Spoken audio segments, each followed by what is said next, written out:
시간은 우리의 구원자 예수 그리스도라는 제목으로 말씀을 전하도록 하겠습니다. 지난 주일날 우리 교회 유치부인 꿈트리에서 성경 퀴즈가 있었답니다. 저도 이제 전에 들었는데요. 생각보다 이 난이도가 좀 높더라고요. 이 유치부 아이들이 뭐 맞출까 싶었는데 이 난이도가 높음에도 불구하고 아이들이 엄청나게 잘 맞췄다 그렇게 들었습니다. 우리 강도사님과 선생님들 또 교회에서 또 부모님들이 가정에서 신앙교육을 참 잘 시켜주시는구나 감사한 마음이 많았는데요. 근데 첫 번째 문제가 이거였답니다. 우리 교회 담임 목사님 이름이 뭔가요? 라는 질문이었는데 애들이 맞췄을까요? 못 맞췄을까요? 아무도 못 맞췄답니다. 그냥 조용했대요. 그러니까 힌트를 줬는데 뭐라고 줬냐 하면 성이 김씨다라고 힌트를 줬습니다. 그러니까 아이 한 명이 알겠다고 손을 딱 들더니 뭐라고 대답을 했냐면 김서방이라고 했다더라고요. 김서방. 아마 외할머니를 좀 자주 만난 애가 아닐까 싶은데 저는 장인 장모님도 참 저를 아들처럼 생각하시면서 늘 보성아 부르시거든요. 저는 머리 틀라고 김서방을 들어본 적이 한 번도 없는데 교회 유치부 애들한테 김서방을 듣기라고 상상도 못했습니다. 여러분 제 이름은 김서방이 아니고 김보성입니다. 48년 전에 저희 부모님이 이름을 붙이실 때 그 한자를 보니까 보존할 보자에 이룰 성자를 쓰셔가지고요. 큰 뜻을 잘 지켜 보존하고 이루어라 아마 그런 이제 마음이었던 것 같아요.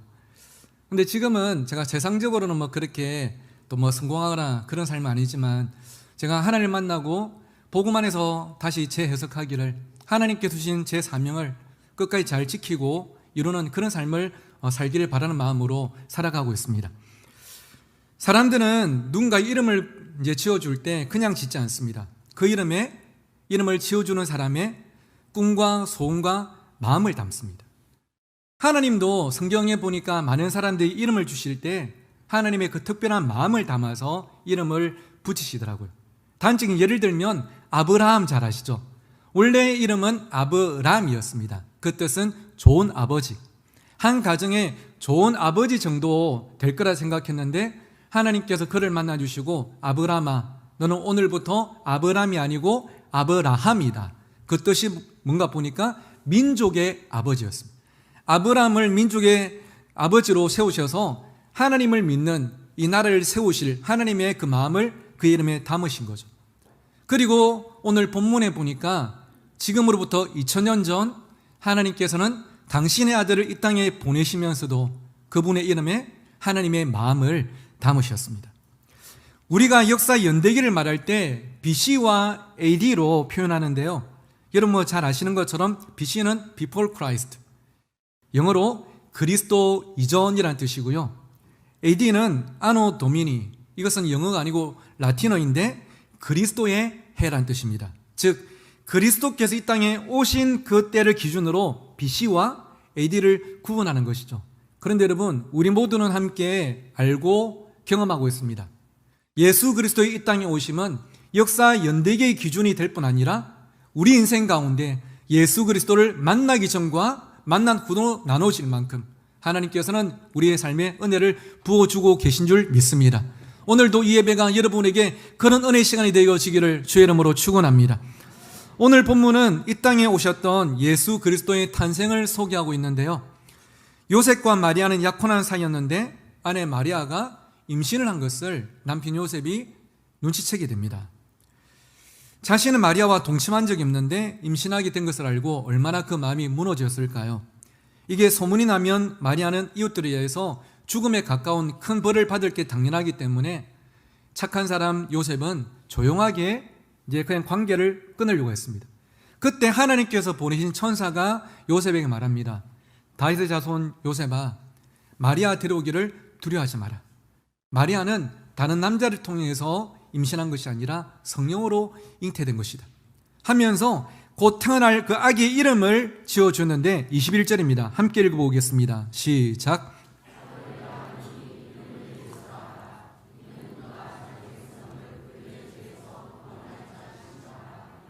하나님께서 말씀하신 이름이 뭐라고요? 예수였습니다. 예수의 뜻이 뭐냐면 자기 백성을 그들의 죄에서 뭐할 자다? 구원할 자다. 세 글자로 예수는 구원자란 뜻입니다. 우리가 한글로는 예수 이렇게 말하는데요. 성경에 기록된 헬라어 원어를 보니까 예수가 아니고 비슷합니다. 이에수스라고 되어 있습니다. 그리고 구약에 기록된 히브리 원어에 보니까 같은 의미의 그 같은 단어가 있는데 뭐냐면 조슈아라고 되어 있습니다. 조슈아. 구약 성경에 좀 여러분 자주 들어보신 이름과 비슷하죠. 뭡니까? 요수아. 요수아의 그 뜻이 바로 구원입니다. 성부 하나님은 성자 예수를 이 땅에 보내시면서 예수라는 이름을 주셨고 그 이름에 하나님 마음을 담으신 거예요. 내가 너희를 뭐 하겠다? 구원하겠다. 나를 떠나 너희들이 죽게 되었지만 영원히 멸망 가운데 놓였지만 내가 너희들을 포기하지 않고 다시 구원하겠다. 그 하나님의 마음을 이름에 담으신 것입니다. 그렇다면 여러분, 구원이 무엇입니까? 구원의 뜻은 건져내다라는 뜻입니다. 누군가 물에 빠져서 혼자 힘으로 나오지 못하고 곧 죽게 되었을 때 물에 뛰어 들어가서 건져내 주는 것이 구원입니다. 제가 7살 때 장마철에 또랑에 수영한다고 팬티만 입고 뛰어 들어갔다가 꼬로록 하고 들어갈 때 저희 동네 리나 형님이 제 머리 끄댕이를 잡고 끌어올려줬어요. 그 형님 안 했으면 아마 오늘 이 자리에 다른 목사님 와 계실 겁니다. 그게 구원이에요. 혼자 힘으로 빠져나올 수 없는 곳에서 건져내 주는 것이 구원입니다. 그렇다면 하나님이 우리를 구원하신다는 것은 하나님이 우리를 무엇으로부터 건져내 주셨다는 것입니까? 바로 죄죠. 우리 인간의 힘으로는 도저히 해결할 수 없는 이 죄의 문제, 죄의 결과인 사망으로부터 우리를 건져내 주셨다. 그게 바로 성경이 말하는 구원입니다. 지난 주일날 제가 설교 때 말씀을 드렸지만 우리 인간은 하나님의 형상대로 창조되었고 하나님의 교제의 대상으로서 지음을 받았습니다. 하지만 인간이 하나님의 말씀에 불순종함을 통해서 죄가 들어왔죠. 로마서 3장 23절 말씀 함께 읽어보실까요? 시작.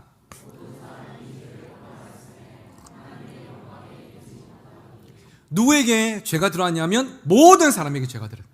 한 명도 예외가 없이 이 땅의 모든 사람이 죄인이 되었고 이 죄 때문에 하나님과 관계가 깨어지고 멀어지게 된 것이죠. 성경에는요, 이 죄를 세 가지로 정의하고 있습니다.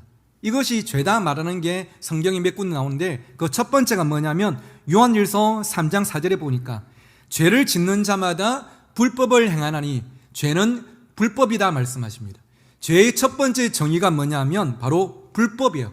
그런데 조금 더 쉽게 더 자세하게 말하면 이 불법은요, 무법이라는 뜻입니다.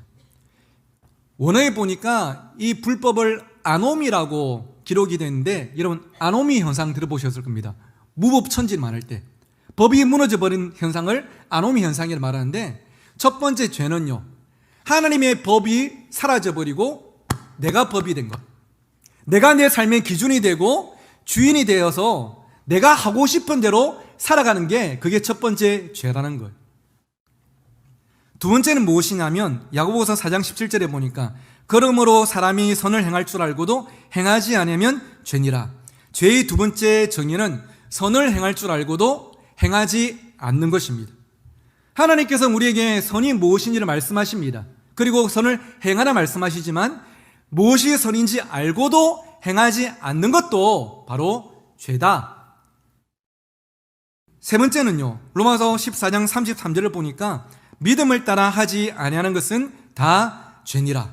즉 하나님께서 우리가 뭔가 잘못할 때 마음에 불편함을 주십니다. 우리 양심을 터치하세요. 그러면 거기서 멈춰야 되는데 이게 잘못된 것이 알면서도 거역하고 하는 것, 그것이 바로 죄다. 첫 번째는 여러분 아까 뭐였습니까? 무법, 불법. 내가 법이 된 것이 죄고, 두 번째는 선이 무엇인지 알지만 행하지 않는 것이 죄고, 세 번째는 무엇이 불법인지 잘못인지 알지만 알면서도 행하는 것이 죄다. 여기서 벗어난 사람은 아무도 없습니다. 꼭 거짓말하고 음란하고 폭행하고 미워하고 돈을 사랑해야 죄가 아니라 그렇게 하게 하는 가장 근원적인 삶의 태도가 망가짐이 하나님 보실 때는 가장 본질적인 죄임을 말씀하는 거죠. 이 죄에서 저도 여러분도 다 자유할 수 없고 이 죄에 묶인 인생이 되어버렸습니다. 그 죄의 결과가 무엇입니까? 첫 번째는요, 하나님과의 관계가 깨어져 버렸어요. 이사야서 59장에 보니까 이스라엘 백성들이 하나님께 부르짖습니다. 하나님, 왜 우리를 구원 안 해주십니까? 하나님 손이 없습니까? 하나님 귀가 없습니까? 왜 우리를 안 땡겨주고 왜 우리의 음성을 안 들어주십니까? 그때 하나님께서 뭐라 말씀하시냐면, 야, 기가 찬다.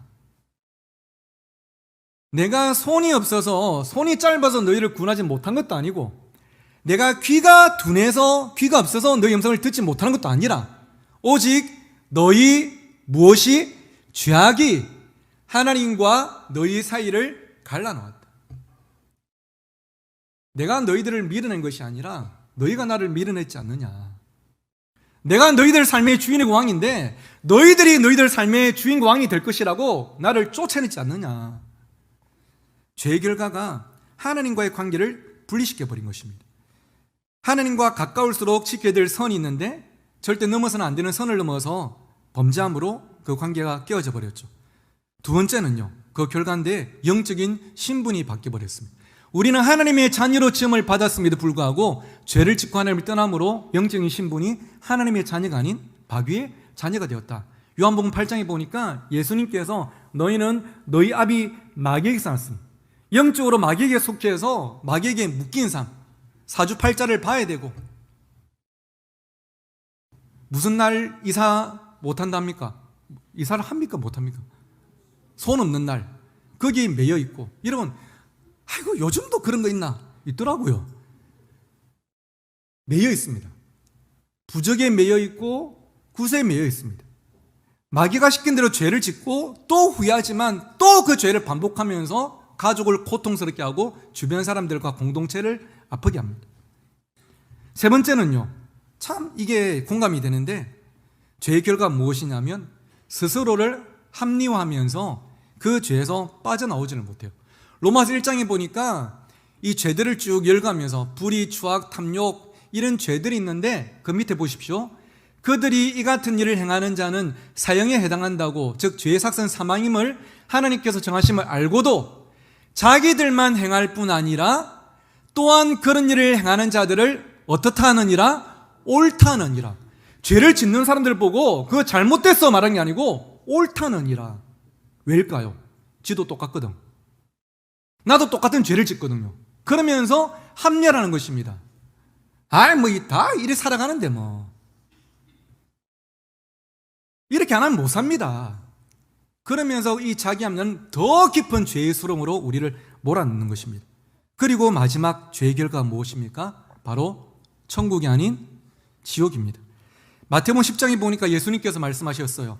몸은 죽여도 영혼은 능히 죽이지 못하는 자들을 두려워하지 말고 오직 몸과 영혼을 능히 지옥에 면하실 수 있는 일을 두려워하라.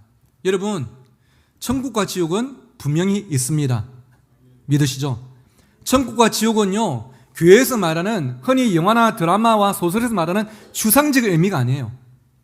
천국과 지옥은 존재합니다. 예수 그리스도를 믿는 자는 천국을 유혹으로 받게 되고 예수 그리스도를 부인하고 멀리하는 자는 지옥으로 갈 수밖에 없어요.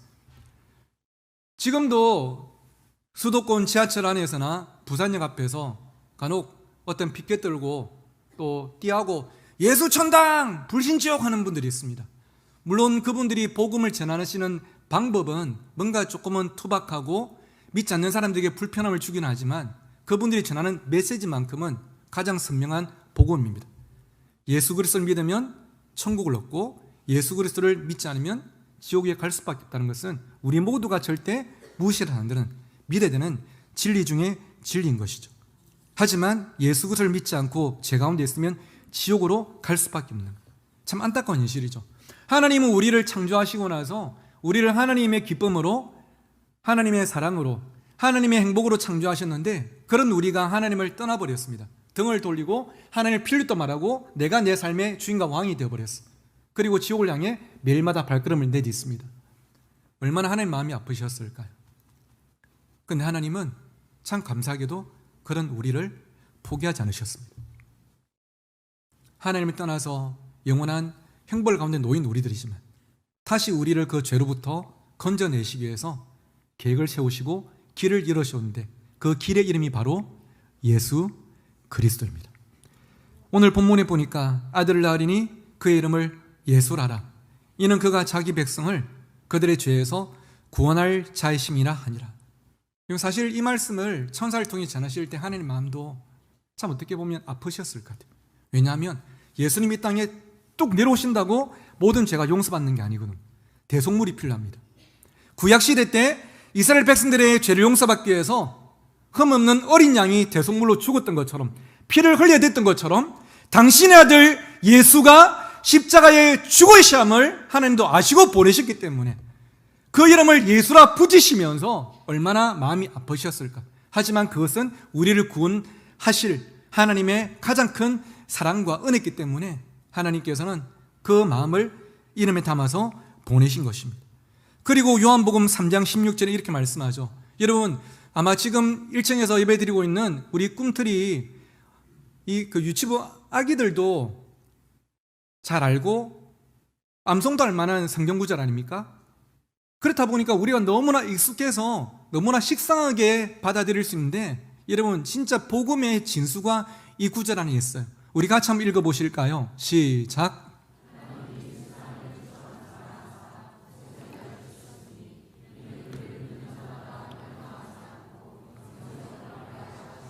아멘. 예수님께서 직접 하신 말씀이죠. 성부 하나님께서 세상을, 너희들을 이처럼 사랑하사 나를 보내셨다. 내가 너희들의 죄를 위해서 십자가의 죽음으로 너희들을 구원할 것을 믿는 자마다 영생을 얻을 것이다. 근데 저는요, 제 개인적인 생각입니다. 신학적인 어떤 그게 아니고요. 창세기부터 요한계시록까지 모든 하나님의 그 말씀 중에서 가장 인간의 언어로 담기가 힘들었던 단어가 이 요한복음 3장 16절에 이처럼이란 단어가 아닐까. 하나님이 세상을 사랑하사 사이에 이처럼이 들어가 있는데, 영어 성경은 God so loved라고 되어 있는데, 그 하나님의 사랑을 어떤 인간의 단어로 다 표현할 수가 있을까요? 어떻게 한 단어에 그 사랑을 다 담을 수가 있을까요? 이처럼 사랑하사. 일부를 내어주는 것이 아니라 자신의 전부를 내어주신, 생명을 내어주신 그 예수 그리스도의 사랑이 우리를 구원받게 했고 오늘 이 자리 가운데 있게 했음을 우리는 잊지 말아야 할 것입니다. 이 사랑에 대해서 저는 참 감동이 됐던 윤동주 시인의 한 소절이 있는데요, 십자가라는 시에 보니까 이렇게 고백했더라고요. 괴로웠던 사나이 행복한 예수 그리스도에게처럼 십자가가 허락된다면 모가지를 들이우고 꽃처럼 피어나는 피를 어두워가는 하늘 밑에 조용히 흘리겠습니다. 2000년 전 예수 그리스도라는 분이 인류를 대속하고 살리기 위해서 십자가에서 자신의 생명을 던졌던 것처럼 나도 대한 독립을 위해서 하면 나의 생명 아끼지 않고 내 생명을 내어놓겠습니다라는 그의 자기 희생적인 고백이죠.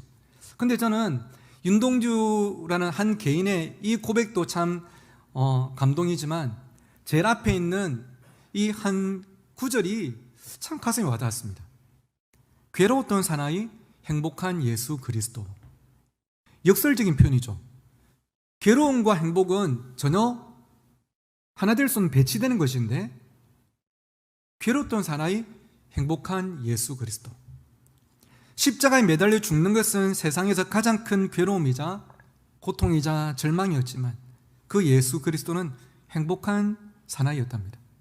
왜냐하면 자신의 죽음과 희생을 통해서 하나님의 소원인 구원이 온 인류 가운데 허락될 것을 아셨기 때문에 겟세마네 동산에서 아버지 하실 수 있다면 이 잔을, 십자가를 좀 옮겨주십시오라고 말할 만큼 두려움도 느끼셨지만 결국은 아버지 뜻대로 되기를 원합니다 하면서 십자가를 지시고 골고다 언덕에 오르셨던, 그리고 십자가에 매달려서 생명을 주셨던 그 사랑을 우리는 보게 되는 것입니다. 사랑하는 성도 여러분, 오직 예수 그리스도만이 우리의 구원자이심을 꼭 믿는 그 믿음이 있기를 주의 이름으로 축원합니다. 세상 어떤 것도 우리를 구원할 수 없고 어떤 것도 우리에게 천국으로 가는 길을 열어줄 수 없지만 예수 그리스도가 이 땅에 오셔서 우리의 구원자가 되어주셨습니다. 예수, 구원자라는 뜻의 그 이름을 제가 방금 말씀을 드렸고요. 근데 예수 그리스도라고 할 때 뒤에 따로는 그리스도라는 단어가 있습니다. 여러분, 그리스도 자주 말하는데 어떤 뜻일까요? 그리스도는요, 바로 맞습니다. 기름 부음 받은 자라는 뜻이에요. 여기서 기름이라는 것은 뭐 식용유나 그 다음에 뭐 석유 같은 게 아니고요, 사람의 몸에 부을 수 있는 향이 나는 올리브유 같은 그런 기름이었는데요. 어떤 사람을 임명할 때 그 머리 위에 기름을 부어서 그의 권위를 인정하고 세우는 것입니다. 구약 시대는 세 가지 직분을 받는 사람들이 기름 부음을 받았는데 세 가지가 무엇이냐면 선지자, 왕, 제사장이었어요. 순서는 뭐 상관없습니다. 선지자, 왕, 제사장에게 기름을 부었습니다. 선지자, 하나님 말씀을 전하고 하나님께 나가는 길을 열어주는 사람. 왕, 다른 나라로부터 내 백성들을 지켜내고 또 자유케 하는 사람. 그리고 제사장, 나의 죄를 대신해서 하나님께 나아가서 내 죄를 용서받게 해주는 사람. 그게 바로 그리스도, 기름 부음 받는 자의 뜻입니다. 자, 그렇다면 예수가 그리스도라는 것은 어떤 뜻일까요? 예수님이 나의 선지자십니다. 예수님이 나의 왕이십니다. 예수님 나의 제사장이십니다. 하나님께 나아가는 길이 되시고 나를 마귀에게서 건져내신 왕이 되시고 그리고 나의 모든 죄를 대속받게 하시는 통로가 되시는 바로 당신이 그리스도십니다. 그 고백입니다. 여러분, 예수는 그리스도, 이것이 여러분의 찬양 가운데 가사에 그치지 않고 여러분 신앙의 고백이 되시기를 주의 이름으로 축원합니다. 예수가 그리스도십니다. 오늘 수료하시는 새가족 여러분, 오늘 여러분 중에는 오랫동안 신앙생활을 하신 분도 계시고 신앙생활을 시작하신 지 이제 한두 달밖에 안 되신 분도 계십니다. 저는 오늘 이 시간을 통해서 신앙생활을 시작하신 분들에게는 예수가 그리스도라는 사실이 처음으로 믿으시기를 간절히 소원합니다. 그리고 신앙생활을 오래 하시다가 다시 한 번 더 신앙생활을 잘하고 싶어서 일하고 오신 분들, 예수와 그리스도라는 사실이 다시 한 번 더 여러분에게는 감격이 되고 감사가 되는 이 시간이 꼭 되기를 간절히 소원합니다. 그분이 지금 우리 각자의 마음의 문과 인생의 문을 이 말씀과 예배를 통해 녹화하고 계십니다. 내가 너를 만나기를 원한다. 영국 런던에 가면 세인트 폴 대성당이라고 있습니다. 다른 이름으로는 성 바오로 성당이라고 같은 이름입니다. 이 세인트 폴 대성당에 가면 세계적으로 잘 알려진 성화가 전시되어 있는데요. 윌리엄 홀만 헌트라는 세계적인 작가가 그린 세상의 빛이라는 작품입니다. 화면에 있는 이 그림입니다. 이 성화에는 등불을 들고 문 앞에 서서 문을 두드리시는 예수님이 그려져 있어요. 근데 하루는 이 그림을 감상하던 한 사람이 이 윌리엄 홀만 헌트에게 물었습니다. 선생님, 뭔가 이 그림에 빠져 있는 게 있는 것 같습니다. 문을 여는 손잡이가 안 보입니다. 그러니까 이분이 뭐라 말씀하시냐면 제가 빠뜨리고 안 그린 것이 아니라 이 문은 오직 안에서만 열 수 있는 문이기 때문에 그렇습니다. 문을 열고 예수님을 맞아들이는 사람만이 주님이 들고 오신 이 빛으로 그 집을 가득 채울 수가 있습니다. 저는 참 공감이 되었던 게 제 인생이 그랬거든요. 제 인생은 BC와 AD는 아니지만 1991년을 전후로 나눌 수 있을 것 같습니다. 제 인생에 찾아오신 예수 그리스도를 제 마음의 문을 열고 모셔드렸던 그날, 어두운 죄와 중독과 우울과 분노와 외로움으로 가득 찼던 제 삶에 예수님께서 노크를 하시고 제 인생 가운데 들어오셨습니다. 그 빛이 어둠을 물러내 주셨고 이제는 빛 대신 예수 그리스도를 전하는 삶을 살아가게 하셨습니다. 제 인생에 일어났던 가장 큰 기적이죠. 앞으로 제 삶에 어떤 놀라운 일이 일어난다 할지라도 그 기적보다 더 큰 기적은 없을 것 같습니다. 그리고 오늘 수료하시는 새가족 여러분에게, 우리 모든 성도들에게도 그 빛이 찾아오고 그 기적이 경험되기를 간절히 소원합니다. 얼마 전에 마산에 살고 있는 30대 초반의 제 한 여제자에게 전화가 왔습니다. 한 10년 가까이 이제 우울증으로 좀 힘든 시간을 보내고 있다가 작년에 한번 이제 울산에 놀러 왔었거든요. 저 동구 쪽에 와서 같이 물에도 한 그릇 먹고 바다도 보고 시간을 가지고 나서 이제 집에 가서 온 카톡이, 목사님 기분이 조금은 나아졌어요. 조금이라도 나아졌다니까 참 다행이다. 힘내자 했는데 참 그 이후로도 한 1년의 시간이 참 쉽지가 않았는지 이제 더 이상은 버틸 수가 없어서 혼자 힘으로 이 우울감을 해결할 수가 없어서 이제 다음 주에 병원에 입원한다고, 병원에 입원하기 전에 목사님께 한번 전화드리고 목소리 듣고 싶었다고 연락이 왔더라고요. 그러면서 했던 말이 참 마음이 아팠는데, 목사님, 이제는 제가 더 이상은 내려갈 곳이 없는 것 같아요. 이제는 끝인 것 같아. 저한테 힘이 하나도 남아있지 않아요. 그래서 제가 그랬습니다. 누구야, 네가 지금 목사님한테 전화를 했다는 것은 너한테 일어서고자 하는 힘이 조금이라도 남아있기 때문이야. 힘이 전혀 없으면 너는 전화조차 못했을 거야. 하지만 그 힘이 남아있기 때문에 네가 전화를 했는데 1%의 힘이 2%가 될 때까지, 2% 힘이 10%가 될 때까지 목사님도 기다리면서 기도하고 있을 테니까 같이 힘내자. 그리고 병원에 입원하더라도 그 병실을 어둠으로 우울로 가득 채우지 말고 네 인생에 찾아오셨던 예수 그리스도, 그분의 빛으로 조금씩 채워나가면서 오히려 그 좁은 병실이 예수 그리스도를 가장 가깝게 만나는 장소가 될 수 있도록 같이 기도하자. 그 아이뿐일까요? 목사로서 이렇게 앞에 서 있지만 제 안에도, 함께 예배하는 여러분 안에도 각자의 이 어둠이 다 자리 잡고 있지 않습니까?